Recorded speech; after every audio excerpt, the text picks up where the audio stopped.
Oi, pessoal, tudo bom com vocês?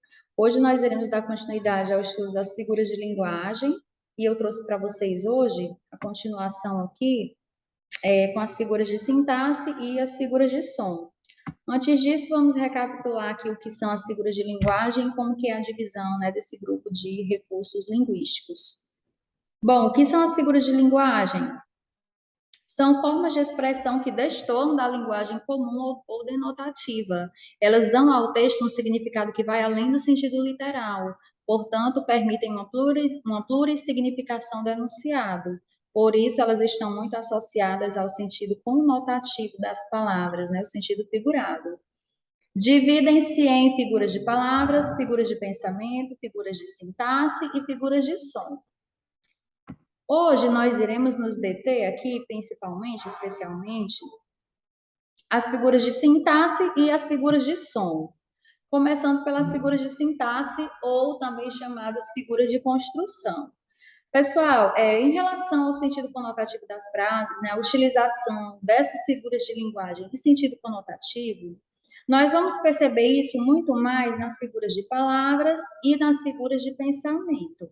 Aqui nas figuras de sintaxe ou de construção, nós não vamos perceber tanto esse teor conotativo das palavras e das frases, porque o que acontece aqui, como o próprio nome diz, sugere, sintaxe, figuras de sintaxe, são aqueles recursos linguísticos utilizados de alguma forma na formatação, na estruturação das frases, das orações, né? Essas figuras de sintaxe, dentro do grupo das figuras de linguagem, as figuras de sintaxe, elas estão muito mais no âmbito da construção frasal, da construção da oração. Aqui, neste grupo das figuras de sintaxe, não necessariamente nós vamos perceber essa utilização do sentido mais conotativo, tá? A gente vai perceber realmente o sentido denotativo. O sentido denotativo das orações permanece, né? Porque essas intervenções que são feitas pelas figuras de sintaxe nas frases, elas vão interferir na construção das frases a nível de escrita e não a nível de pensamento ou de sentido. Não a nível de sentido, mas a nível de organização frasal, tá certo? Vamos ver aqui um resuminho do que são as figuras de sintaxe. São utilizadas para modificar um período, ou seja, interferem na estrutura gramatical da frase com o intuito de oferecer maior expressividade ao texto. Assim, as figuras de sintaxe operam de diversas maneiras na frase, seja na inversão, na repetição ou na omissão dos termos. Vamos conhecê-las mais profundamente, começando pelo grupo das figuras de sintaxe, né? Daqui a pouco a gente fala sobre as figuras de som. As figuras de sintaxe são elipse e ou zeugma, hipérbato, polissíndeto, assíndeto, anacoluto, pleonasmo, silepse e anáfora. O que seria a elipse? Também chamada, na verdade, zeugma é um tipo de elipse, né? E eu vou já explicar para vocês a diferença. Elipse ou zeugma é a omissão de um ou mais termos no discurso. Há uma pequena diferença entre os dois. Vamos ver aqui os exemplos. Na elipse, comi no restaurante da minha avó. A outra palavrinha aqui está abaixo aqui do quadrozinho da gravação, então eu não consigo ver se é a avó mesmo, mas o sentido é o mesmo, não muda. Elipse, né? Comi no restaurante da minha avó. Percebam que quando eu digo assim, comi, está suprimido aqui um termo que seria a pessoa do discurso, né?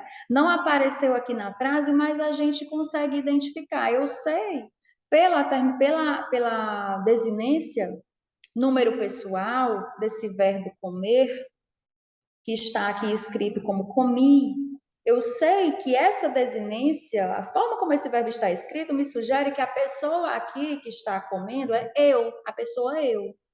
Eu comi no restaurante da minha avó. Porém, o termo eu não apareceu aqui. Mas não se perde o sentido, não fica ambíguo, a gente não deixa de compreender o sentido da frase, porque pela terminação verbal, pela desinência número pessoal do verbo, eu consigo saber quem é a pessoa do discurso. Porém, ele não apareceu, então isso é uma elipse. Ocorreu a elipse da pessoa eu, aqui nessa oração, tá certo? E na zeugma, o que acontece na zeugma? Olha aqui o exemplo. Fabiana comeu maçã, eu laranja. Percebam que esse termozinho comer, ele poderia ter sido repetido aqui. Fabiana comeu maçã, eu comi laranja. Não se quis repetir aqui esse termo para evitar essa repetição desnecessária, porque eu posso dizer claramente, objetivamente, Fabiana comeu maçã, eu laranja. Na pontuação aqui, ó, você faz essa paradinha, né? Eu laranja, ou seja, eu comi laranja. E na oralidade, na entonação, pela entonação a gente consegue, né, marcar essa diferenciação no discurso, né? Fabiano comeu maçã, eu laranja. Na oralidade, a entonação ela faz a diferenciação. Na escrita, quem faz essa diferenciação é a pontuação, né? Por isso, gente, que a pontuação é muito importante. O que é que marca aqui a zeugma que apareceu? É a supressão, ou seja, o apagamento bem aqui desse termo comer. Eu não repeti esse termo. Portanto, acontece aqui a zeugma, né? A repetição desnecessária. Acontece o apagamento desse termo para evitar a repetição desnecessária. Então, elipse e zeugma são ambos a omissão de um ou mais termos no discurso. Porém, essa omissão, esse apagamento, né, essa ausência dos termos, não compromete o sentido da oração, tá certo? O hipérbato, o que seria o hipérbato?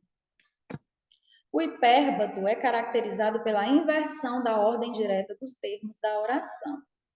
Pessoal, o hipérbato também é chamado de inversão, né? Hipérbato também é chamado de inversão. Eu coloquei aqui só como hipérbato porque para vocês conhecerem mesmo, né? Hipérbato, inversão é a mesma coisa, né?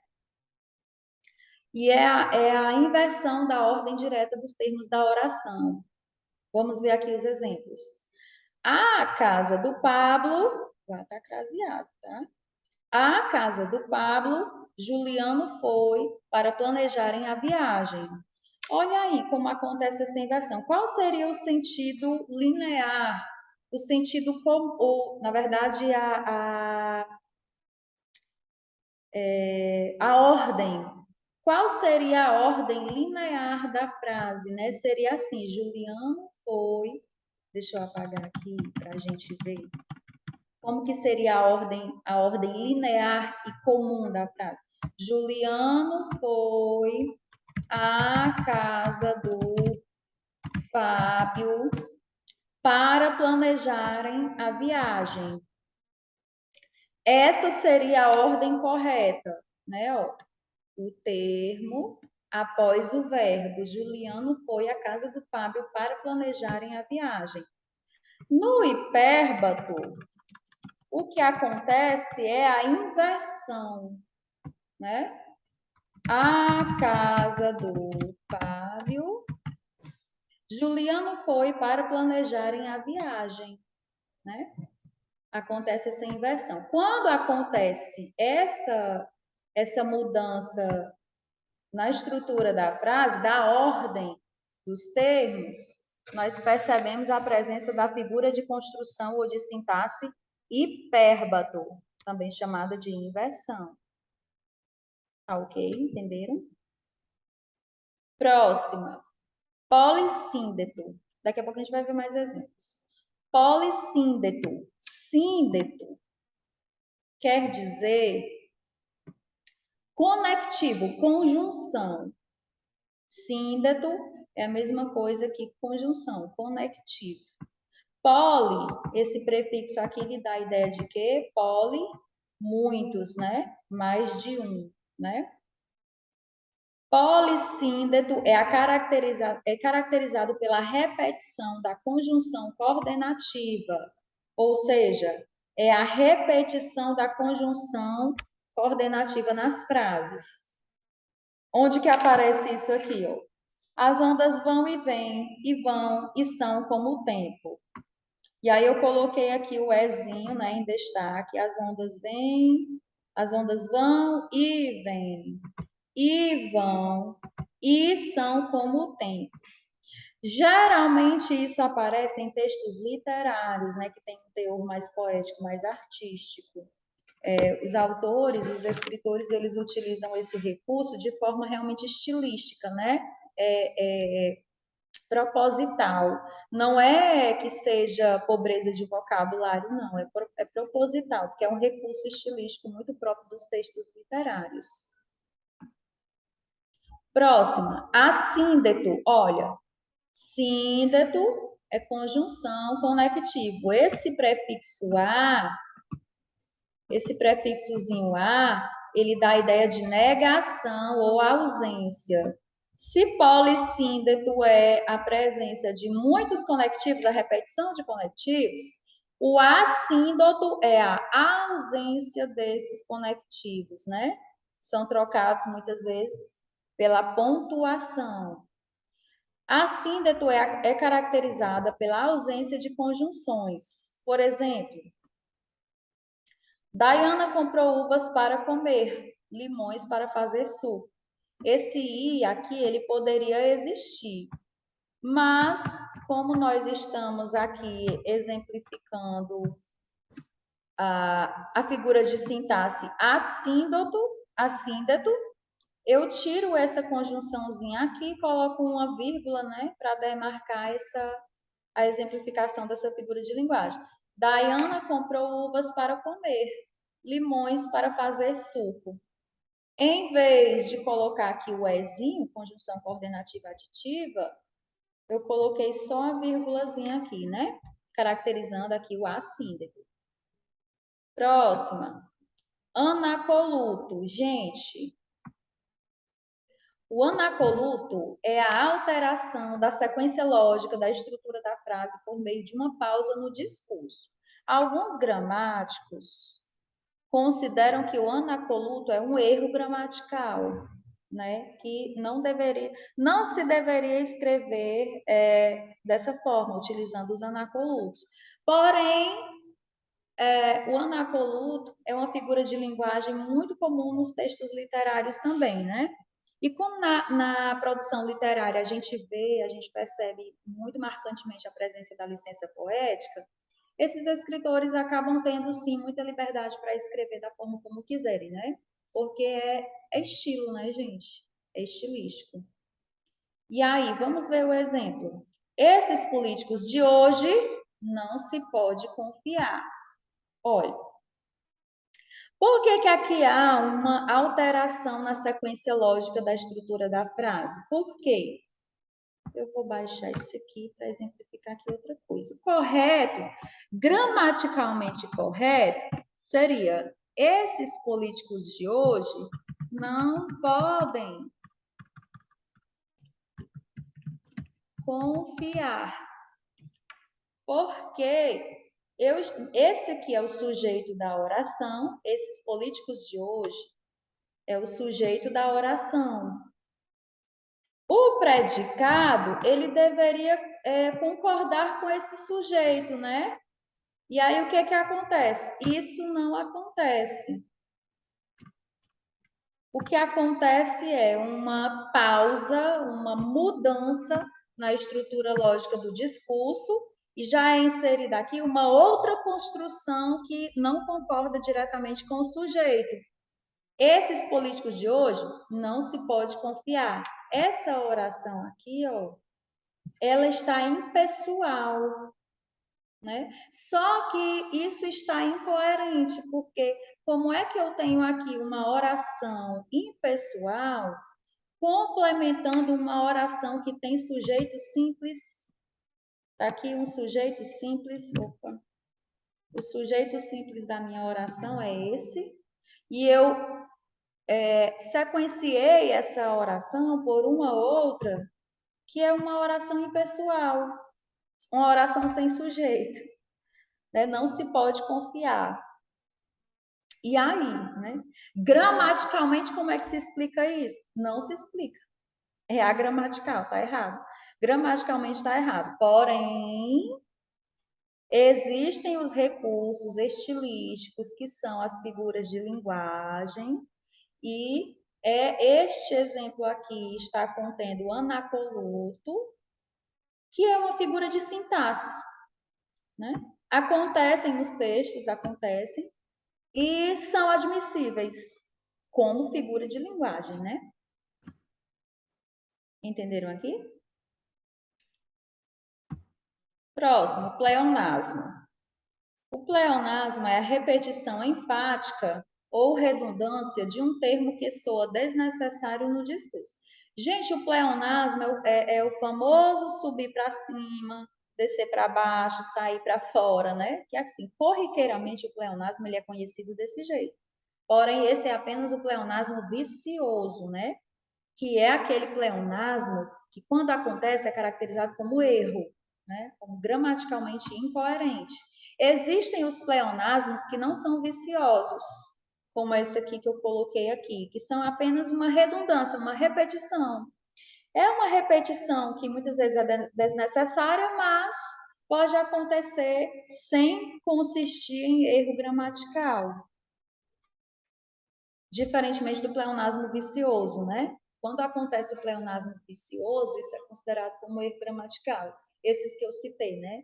Cair uma queda, subir para cima, descer para baixo, essas coisas muito lógicas, essas repetições assim de termos muito lógicos que acabam ficando gera pobreza ao discurso, né?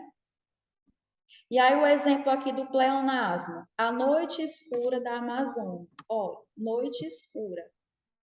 Se é noite, subtende-se que a escuridão, né? Porque a noite é escura, a noite não tem sol, né? Ah, tudo bem que tem as luzes para iluminar a noite, né? Mas o fato é que se é noite, o céu pelo menos está escuro, né? Então subtende-se a ideia de escuridão ao ser noite. Aqui nós temos a presença de um pleonasmo, que não é um pleonasmo vicioso, né? É apenas uma repetição aqui, uma redundância, né? Uma ideia que está, vamos dizer assim, enfatizada, né? A ideia de escuridão está enfatizada por duas palavras, noite escura da Amazônia, né? É o pleonasmo. Próximo aqui, silepse. A silepse ela pode se dividir em três, né? Silepse de número, silepse de pessoa e silepse de gênero. Eu não coloquei essa subdivisão aqui, vou explicar aqui para vocês. Daqui a pouco a gente tem um outro exemplo que a gente vai ver também, outra variação da silepse, né? Mas a ideia é que vocês entendam, a ideia principal da figura de linguagem aqui, tá? Silepse, na silepse, há concordância da ideia e não do termo utilizado. Então, nós vamos ver aqui, gente, na silepse, uma concordância entre os termos que não está a nível da oração, está muito mais a nível do pensamento. Deixa eu exemplificar. Olha aqui. Todos os atletas estamos preparados para o jogo. O sujeito da oração, sujeito simples, todos os atletas, não está concordando com o verbo da oração, que está no plural, e está, não é porque ele está no plural que não está concordando. Não está concordando porque esse verbo aqui, ele está obedecendo a primeira pessoa do plural, nós, né? Esse verbo aqui, ele está concordando com a pessoa nós. E todos os atletas, qual a pessoa do discurso que representa aqui todos os atletas? Eles, né? Todos os atletas é a pessoa eles, terceira pessoa do plural, né? Terceira pessoa do plural. Eu, tu, ele, nós, vós, eles. Esse todos os atletas, ó, não está concordando com o verbo estamos. A pessoa do discurso aqui para o verbo estamos é nós. Porém, o que acontece? Está errado gramaticalmente? Não necessariamente, porque aqui aparece uma figura de sintaxe, uma figura de construção, que é a silepse. E o que é que está acontecendo aqui? O estamos está concordando com a ideia de que entre todos os atletas estamos também nós. Então, eu também faço parte desse grupo aqui. A pessoa do discurso, o emissor, o falante, ele também faz parte aqui desse grupo, todos os atletas. E é por isso que ele utilizou essa figura de linguagem aqui e colocou o verbo na primeira pessoa do plural, porque ele também está se incluindo dentro desse grupo de todos os atletas. E aí ele resolveu colocar aqui o verbozinho estamos. Todos os atletas estamos preparados para o jogo. Não está concordando aqui em número e pessoa, mas está concordando com a ideia de que eu também estou inserida aqui nesse grupo de todos os atletas. Então, acontece aqui a chamada silepse de pessoa. Silepse de pessoa. Por quê? Porque essas pessoas aqui não estão concordando entre elas, porém, subtende-se, pela forma como a oração está organizada, que eu também estou inserida aqui no grupo de todos os atletas. Então, subtende-se que esse eles aqui é nós, porque eu também estou aqui dentro desse grupo, entendeu? Então, nós, todos os atletas, estamos preparados para o jogo. Configurando-se isso como uma silepse, eu entendo que nós estamos preparados para o jogo, certo? Silepse de pessoa. Próximo, anáfora. A anáfora é a repetição de termos no começo das frases. E aí você vai fixar isso. Anáfora é a repetição de termos. E para ser anáfora, essa repetição tem que ser no início das frases. No início, certo? Por exemplo, se eu amasse, se eu chorasse, se eu perdoasse, eu seria mais feliz. Né? Se.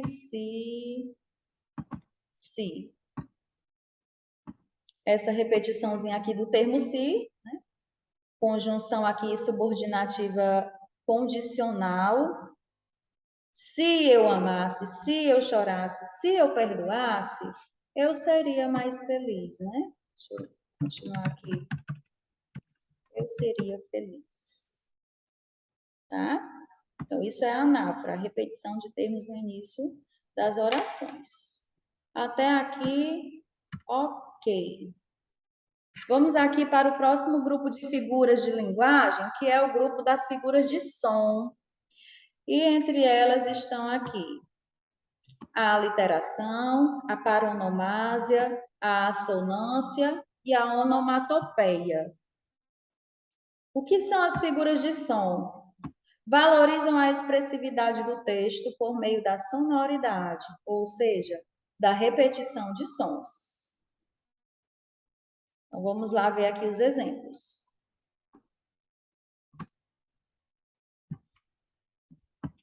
A literação é caracterizada pela repetição de consoantes ou de sílabas no enunciado. Olha, a aliteração, você vai associá-la às consoantes, né? É a repetição dos sons consonantais. E aí, qual o exemplo que eu trouxe para vocês? Bom, bonito, barato. Para mim, tem de ser bom, bonito e barato. Qual é o som consonantal que está se repetindo aqui? É esse aqui. Ah, Maria, eu quero coisa que salvei. Pronto. Bom, né? Bom, bonito e barato. Bom, bonito e barato. E aí você percebe o BBB, né? Que não é de Big Brother. Para mim tem de ser bom, bonito e barato. Então, a presença aqui dessa repetição, desses sons consonantais do B, configuram a presença da aliteração. Paronomásia é a utilização de palavras homônimas ou parônimas para dar maior ênfase ao discurso. Se tiverem assistido ao primeiro vídeo que eu gravei, vão lembrar bem aqui das homônimas e parônimas, porque eu falei delas. São palavrinhas parecidas ou até mesmo iguais. As homônimas, palavras homônimas, elas podem ser iguais na grafia ou na pronúncia e têm significados diferentes. As parônimas, elas não têm nada igual, elas são apenas parecidas, né? É o famoso emigrar e imigrar, descrição, descrição, né? Elas são escritas de forma diferente, pronunciadas de forma diferente, mas elas são bem parecidas e por isso elas são parônimas. E aí, na paronomásia, olha aqui o início aqui, né? Parou, parou, paronomásia, fazendo uma relação aqui com o início das parônimas também, né? É a utilização dessas palavras muito parecidas para dar maior ênfase ao discurso e muitas vezes até para fazer um jogo de palavras, às vezes para fazer uma brincadeira, né? No termo, é utilizada essa figura de linguagem. Por exemplo, eu trouxe aqui para vocês, né, uma frase que ela é muito empregada nesse sentido, né, da brincadeira, que é essa: quem casa quer casa. Nós temos aqui homônimas perfeitas, né? Pronunciada e escrita de forma igual, casa e casa. Porém, o significado é diferente porque dependendo do contexto aqui, né? Quem casa, você entende que esse casa é de casamento. E quer casa, esse casa é o imóvel, né? O lugar para morar.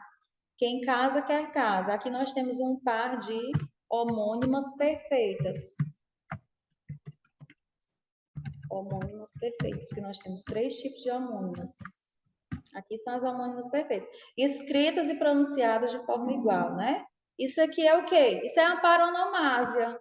Uma paronomásia, uma figura de linguagem que aparece aqui utilizando palavras com sons muito parecidos para fazer uma brincadeira, né? Um jogo de palavras aqui, né? Próxima, assonância. A assonância, diferentemente da aliteração, é o acordo, é a utilização de vários sons que ocorre por meio da repetição de vogais. Aqui na assonância você vai lembrar das vogais. Enquanto na aliteração nós temos a repetição dos termos consonantais, sons consonantais, aqui na assonância nós temos a repetição dos sons vocálicos, né? Das vogais. Por exemplo, vou-me embora agora para a casa da Aurora. Vou-me embora agora para a casa da Aurora. Qual aí o som vocálico que está se repetindo aí? Qual é a vogalzinha que se repete aqui direto? O O, né? Vou-me embora. Esse vou aqui eu grifei, mas ele não tem o Ozinho muito aberto, não. Mas como também é a vogal que se repete, né? Eu decidi enfatizar. Aí nós temos embora agora, Aurora. 3 fonemas iguais aqui, né? Em sequência na mesma frase, mesma oração. Isso é a assonância. E a onomatopeia? A onomatopeia, gente, é muito assim usual e às vezes a gente só não sabe o nome, né? Mas a gente usa direto no dia a dia. Onomatopeia é a imitação das sonoridades, né? A imitação das buzinas, né? Por exemplo, o bi das buzinas incomoda as pessoas na rua. O telefone estava fazendo trim, trim e ninguém atendia, né? Essa imitação do som configura a onomatopeia. Aí eu trouxe aqui um exemplo para vocês. O badalar dos sinos me comove. Blém, blém. Esse blém, blém, aqui, essa imitação do som do sino é a onomatopeia. Vamos exercitar, vamos praticar agora. Qual a figura de linguagem? Exemplo 1, cansado estou eu. 2, na rua, apenas crianças brincando. Vão pensando aí, eu não vou dizer agora, daqui a pouco tem slide com as respostas. E aí vocês vão pensando aí, ó. 3, lavei, passei, arrumei, adormeci, sem que desse por isso. Vamos arregaçar as mangas, vamos às ruas, vamos lutar. 5, falei, expliquei, conversei. 6, estas provas, não sei o que dizer do resultado. 7, todos aplaudimos a atuação. 8, a minha palavra não volta atrás. 9, ela preferiu ficar em casa, ele sair. Olha, aqui há algumas orações aqui em que aparece mais de uma figura de linguagem, tá? Elas podem aparecer simultaneamente. E aí, analisem aí. Cansado estou eu. Qual seria essa figura de linguagem, né? Eu poderia dizer, eu estou cansado. Eu acho que seria a ordem linear dessa oração, né? E aí, a figura de linguagem que mexe na ordem dos termos, qual é? Estão lembrados? Aqui na 2, o que que acontece? Na rua, apenas crianças brincando. Deveria ter alguma coisa aqui, né? Mas eu não quis colocar, eu suprimi algum termo aqui. A ausência, o apagamento de algum termo aqui. Na rua, tinham apenas crianças brincando. Estavam apenas crianças brincando. Mas eu não coloquei esse termo. Tem apenas uma pontuação aqui. Que figura de linguagem é essa? Na 3, o que que acontece? Lavei, passei, arrumei. Tá percebendo o ei, ei, ei aqui? Qual é essa figura de linguagem aqui? Adormeci sem que desse por isso. E outra coisa que aparece aqui também, além do ei, ei, ei, que aparece aqui, acontece também a repetição das vírgulas, né? Em lugar dos conectivos. Eu não coloquei os conectivos, eu tirei, né? Tem a ausência aqui dos conectivos. Que figura de linguagem é essa? São duas aqui. Poderia dizer lavei, e passei, e arrumei, e adormeci. Se fosse assim, com tantos esses, já seria uma outra figura de linguagem. Mas aqui não tem esses conectivos. Tem a pontuação no lugar. E tem a repetição aqui do e. E aí, qual é?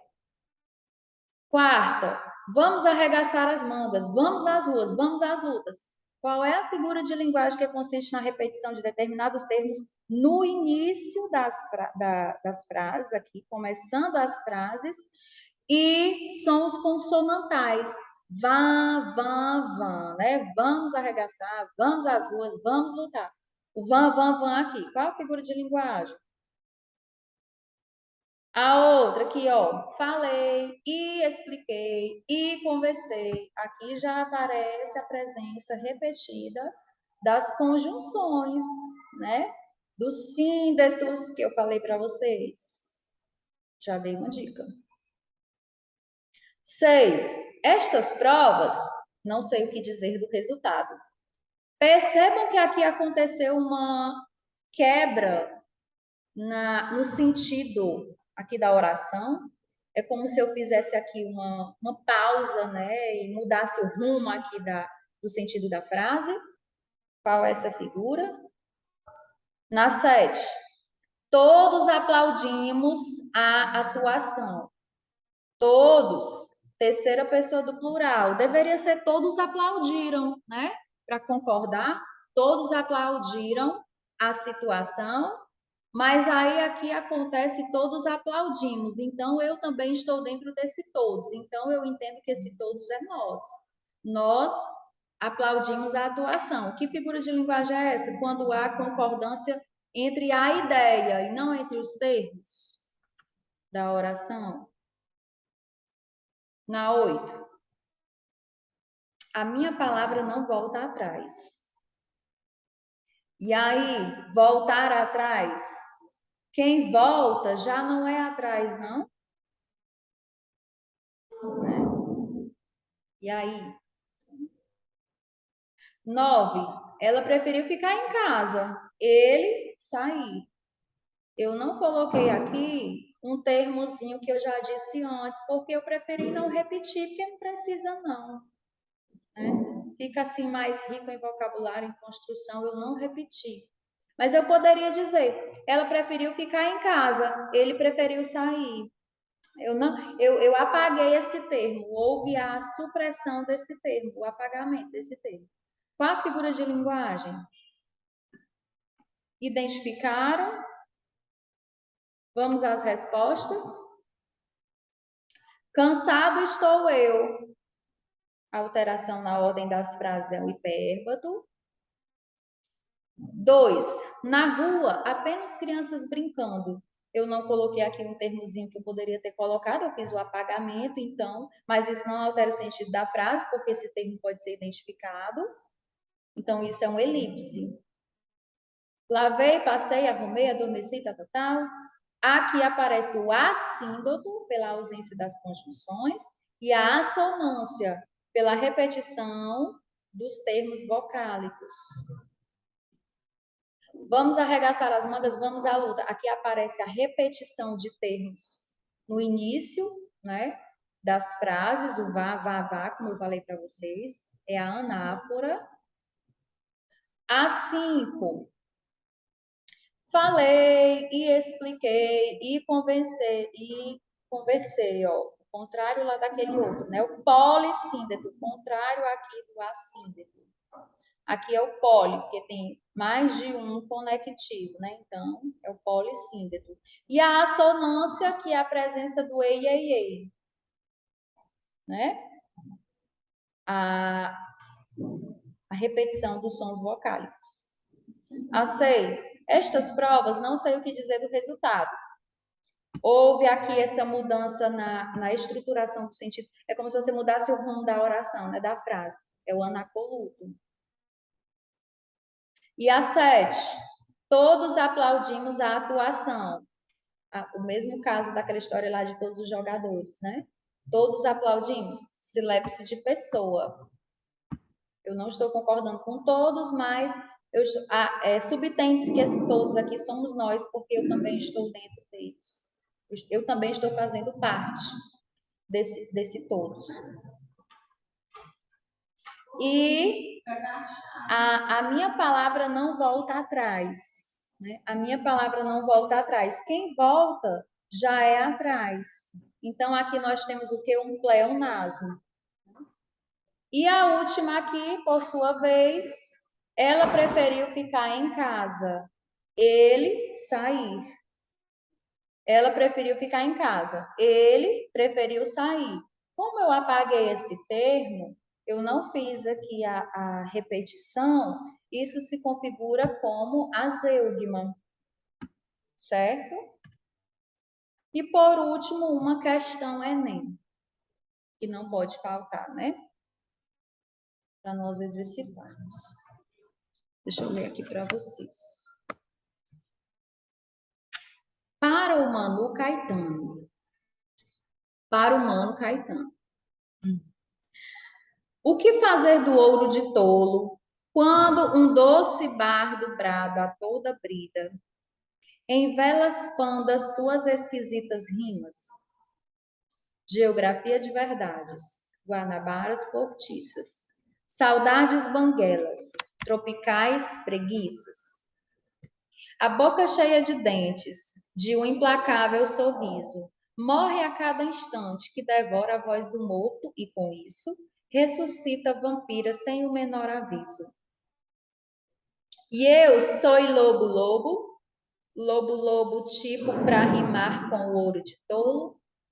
Ó, Narciso peixe ornamental, tis-me, outra vez, ou em banto baiano, ou em português de Portugal, de Natal.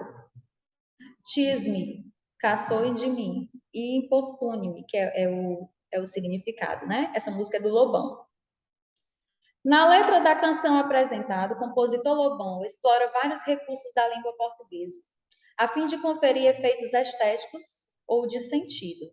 Nessa letra, o autor explora o extrato sonoro do idioma por meio da aliteração, na seguinte passagem. E aí nós vamos perceber onde está a aliteração. Letra A. Quando um doce bardo brada a toda brida. B. Em velas pandas suas esquisitas rimas. C. Que devora a voz do morto. D. Lobo, tipo para rimar com ouro de tolo. E letra E. Tis-me outra vez. E aí, qual que vocês acham que é a correta? Onde está a literação? Já vamos responder agora. Vou dar só um tempinho para vocês pensarem, escolherem uma alternativa. A literação é a repetição de sons consonantais numa frase. Então, a correta é letra A, né? Opa, deixa eu pensar aqui. Letra A. Olha, quando um bardo brada a toda brida. E ainda tem o BR aqui, né? Brado, brida. Quando um doce bardo brada a toda brida. Então, aqui nós temos a presença de uma figura de linguagem, a figura de sintaxe, a aliteração, ou melhor, a figura de som, a aliteração, né? Ok, gente? Entenderam aí? Bom, finalizamos aqui esse segundo momento das figuras de linguagem. No outro vídeo que eu fiz, eu tratei da primeira parte das figuras de linguagem, né? E agora nós finalizamos aqui o estudo dos 4 grupos desses recursos estilísticos, né? Linguísticos. Espero que vocês tenham gostado e façam bom proveito dos conteúdos, dos ensinamentos e possam gravar e aprender e aplicar bem no Enem. Então, pessoal, tudo de bom para vocês. Tchau, tchau e até mais.